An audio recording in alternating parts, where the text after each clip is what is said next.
Let me break it down for you right here. That was so stupid. Hey friends, we've been in Whidbey Island now for about a month, so I figure it's time to catch you up. I am sorry it has taken me so long to make this video. We have been trying to get settled, trying to get me a job, trying to get me a car, trying to get into housing. A lot has happened in this 1 month, and I'm so excited to share it all with you. And I'm really happy that I'm finally getting you up to speed so that I can start vlogging live now. But basically, here it is. All right, I'm gonna take you guys back to the beginning, okay?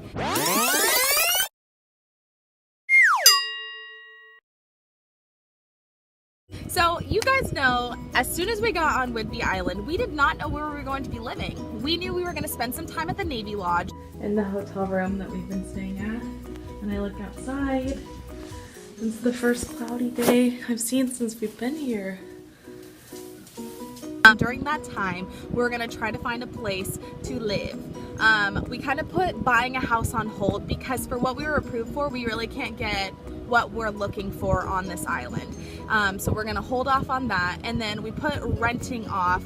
Ultimately, the goal was to get onto military housing, So with that mindset, we knew we couldn't get into a contract with an apartment because we wanted to be available when military housing did eventually call us, and they told us it should be the middle of July. Well, we got to Whidbey at the end of June, and we were calling them each day to get an update on where we were on the list, and every day it seemed like the list was getting longer for some reason. That didn't make sense to us. Eventually they told us that we were going to have to wait 5 months to get into housing, and we were just like, what happened? Like, what made this longer? And we knew it was only gonna continue to get longer from there because we have all these squadrons from Hawaii coming to Whidbey Island. So it really felt, and I'm sure I've mentioned this in the past, it really feels like they're overpopulating this military base and the island. And so we were kind of frustrated with that, but we still tried to keep our hopes up, so we still went in with the mindset that we didn't want to get stuck in a lease. So we ended up looking on Craigslist, even more so than before, trying to find a place that accepted dogs, accepted a married couple, and we ended up finding Dustin, and he lived in these apartments. Actually the apartments I am sitting in front of right now, he's also in the military, so it was really just a match made in heaven, and we were so happy and excited. So we went into Churchill and Associates. Keep that name in mind. We went into Churchill and Associates, and we ended up signing a lease. So and this was a lease that we could break at any time without any penalty. So the word lease kind of freaked us out at first because that's what we were trying to stay away from, but it ended up being fine. They were totally cool. They understood what we were doing, and so yeah. Well, the day after we signed the lease, we got a call from military housing, and they're like, we have good news. In 2 to 4 weeks, we will have you in a house.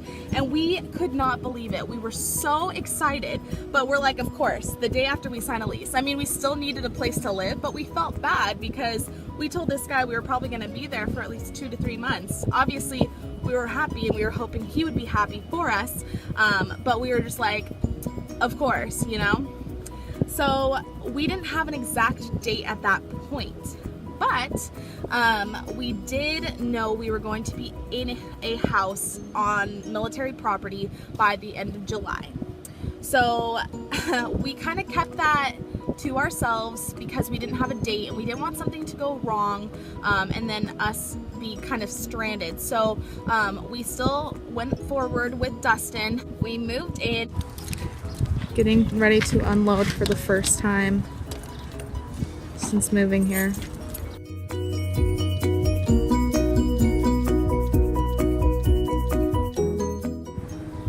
This is it. These are the apartments.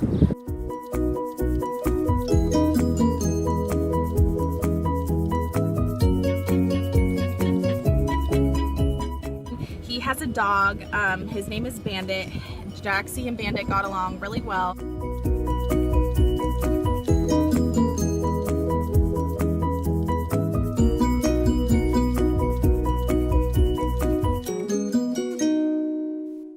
Said he gave us the master bedroom, bless his heart. And so yeah, we were living with Dustin and kind of playing phone tag with the people at housing, kind of like trying to find out dates, trying to find out where we're going to be living, things like that. And they weren't doing the best job at getting back to us because I'm sure they're swamped with people just like us trying to get into housing. So I guess that's understandable, but still, we eventually got through to someone. I was calling to see where our housing status is. Have you been working with one of our relocation specialists? No, I haven't. I've been told that's what we've been waiting on. However, nobody's called us. No, I haven't gotten any emails or anything yet from anybody. And I've talked to quite a few people, and they all keep telling me we're waiting on one person to call us. And I still haven't gotten a call or any information on it yet. So we're just trying to figure that out. Okay, let me put you on a brief hold. Okay. Great. They're really cute. And it's just you and your wife for right now, so it should be perfect. Yeah. But we also want to try to have your immediate need taken care of, so we want to try to get you into what we can the fastest. Okay. Yeah. Yeah. Honestly, that would be awesome. So. All right. Well. Yeah. Thank you very much. I appreciate it. Yeah, no worries, Mr. Margaret. We'll get you all fixed up. All right. Sounds good. Well. All right. You don't fear. All right. We'll get you all fixed. There's definitely a house for you. We just have to figure out which one it is. Okay. And they told us that we would be in a house by July 29th. That would be our date. We had an option of getting in a little sooner if we went with an apartment. It's weird. Here they have apartments military housing, but we knew that we didn't want to do that because we did have a dog and that would be really inconvenient for us. So we went ahead and we're like, yeah, we can wait the extra 2 weeks. And so we were really thrilled because they were getting us into a house and we were so excited. We could not believe we were gonna have a house by the end of the month. And when we got our date eventually, we did tell Dustin. He was totally cool with it. He is awesome. We're really happy we met him. Yeah, they said the 29th of July they're gonna have the house ready for us. Oh, nice. I don't have a problem paying for the whole month of utilities and everything and getting that all squared away. Okay, yeah. Well, I mean, either way, yeah, we don't have a problem.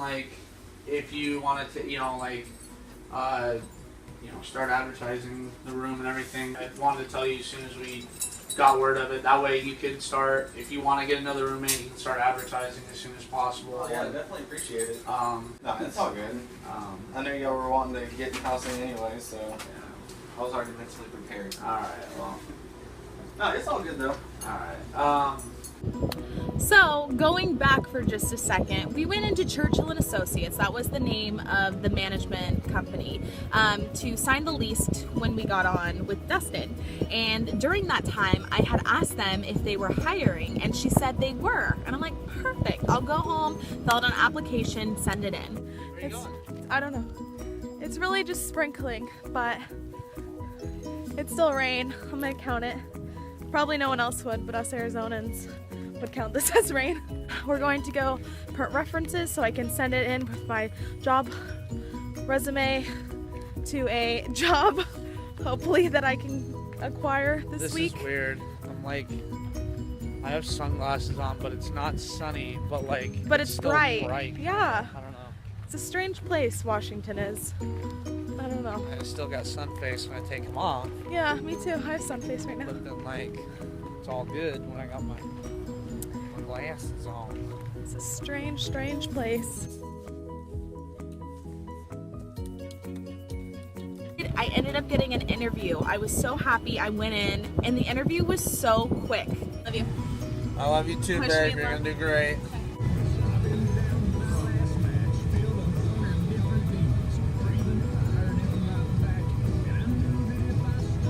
Oh yeah, I got a lot of stuff back there. That's alright. She's gonna do great. She's 14 minutes early. Professionalism at its finest. Alright, what happened? Well, it was, as you know, very short. He asked me 2 questions. It didn't look like he was prepared for an interview at all. He sat there and thought for about question of the two to try to see what he wanted to tell me. He was kind of older. He knew I was coming, which was weird because when the guy went and told him, he said, "Oh, she's early." So it has seemed like he knew I was coming. But then when I got in there, he immediately, before he even sat down, he was like, "So tell me about yourself." And I told him, you know, I'm 22, I'm from Phoenix. We're enjoying getting to know the place, stuff like that. And he was like, he was talking to me about the deer because I brought up how we like seeing the deer.